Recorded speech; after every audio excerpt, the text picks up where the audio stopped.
Hello boys, girls, mums, dads and families. Did you know that reading a book or listening to an audiobook can reduce our stress? Did you know that reading increases our vocabulary and it improves our memory? Well, our Rayana Charter School warmly welcomes you back to Tuck In Tuesday, our weekly story time before bedtime. I can't wait to hear all the wonderful books that are going to be read to us each Tuesday by our school community as we launch into Series 8 of this amazing initiative. I hope that you're snuggled up and ready to fall into this week's book titles. Enjoy, sleep tight, and we'll see you tomorrow. God bless. Hello everyone, my name is Mr. Dermot and I'm the classroom teacher for 3G. Tonight I'm delighted to be joining you for this episode of Tuck In Tuesday. Tonight's book is called The Forever Tree and it's written by Teresa Sturrett and Donna Lucas, and the book is illustrated by Nicholas Slater. Tuck in, get ready, and I hope you enjoy the book. Thank you. مرحبا طلابي وطالباتي الأعزاء، أنا معكم الأستاذ فادي خليفة. سأقرأ عليكم اليوم قصتنا المسائية بعنوان شجرة الأبد بقلم تريسيا سورات ودونا لوكاس.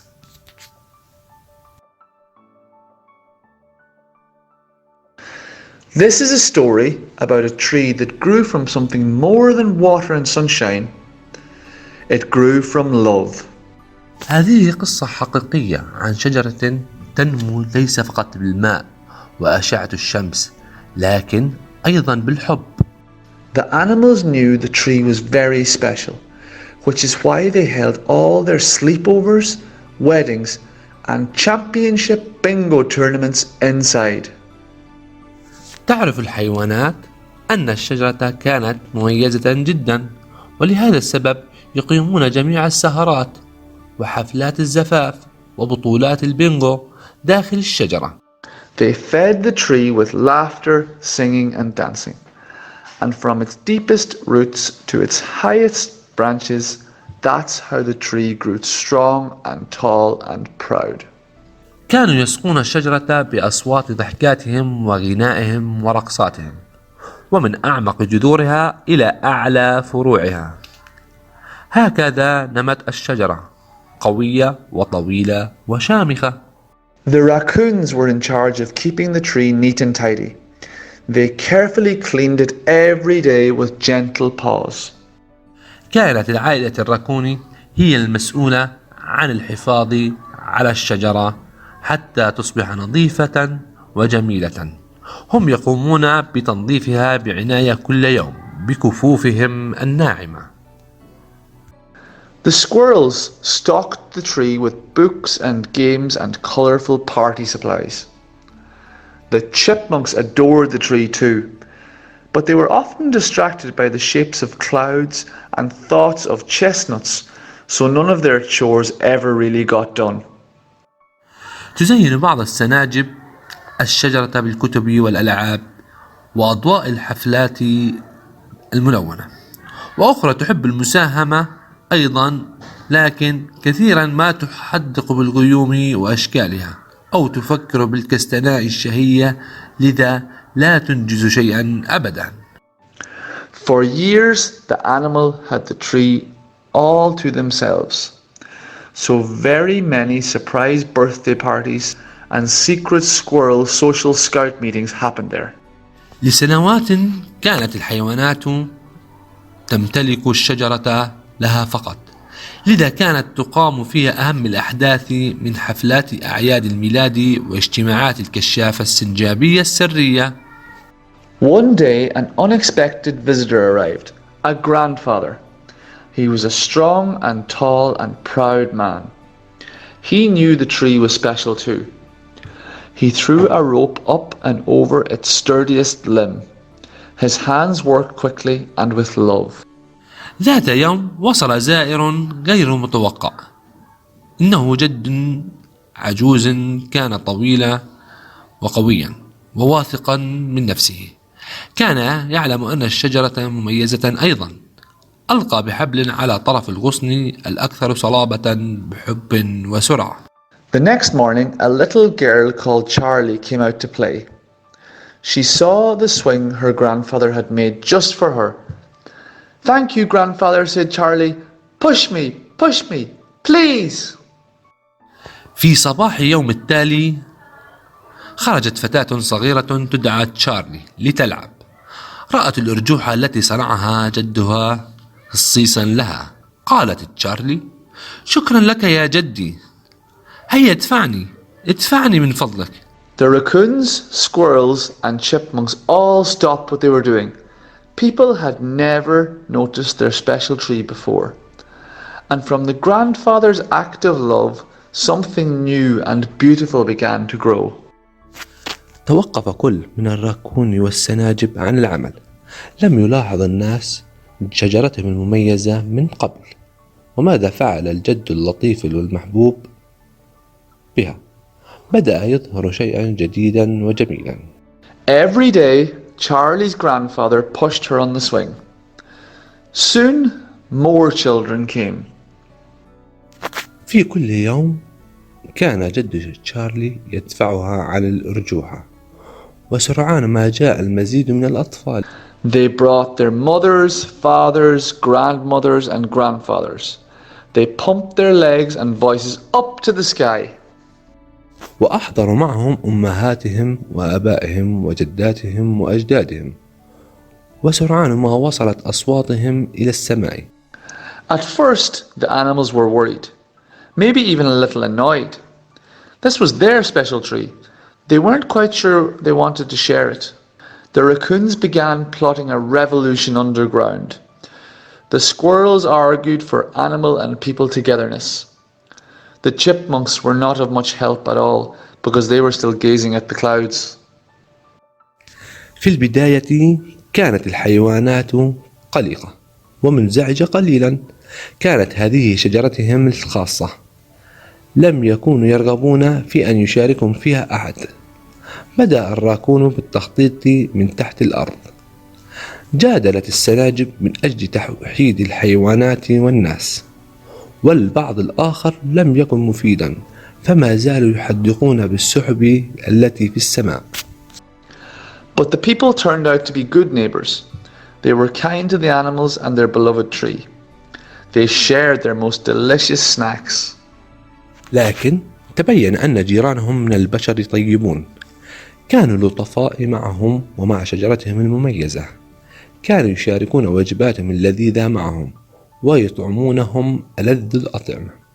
The raccoons advised the animals, "Be nice and don't bite." نصح الراكون السناجب أن تكون لطيفة ولا تعض أحدا. The swinging went on for many days, for months and years. There were more graduation picnics, polka parties and hide-and-seek contests than you could count on all your paws.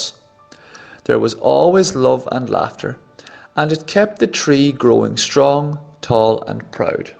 استمرت الأرجوحة لعدة أيام، لأشهر وسنوات. كان هناك المزيد من حفلات التخرج والمناسبات ومسابقات غميضة، أكثر مما يمكن أن يحصى على الأصابع. كان هناك دائما ضحكات ومودة وحب. وقد بقيت الشجرة تنمو قوية وطويلة وشامخة. But one spring, after a long hard winter, the tree did not wake up with budding leaves. The tree did not wake up at all. That spring, grandfather did not return either.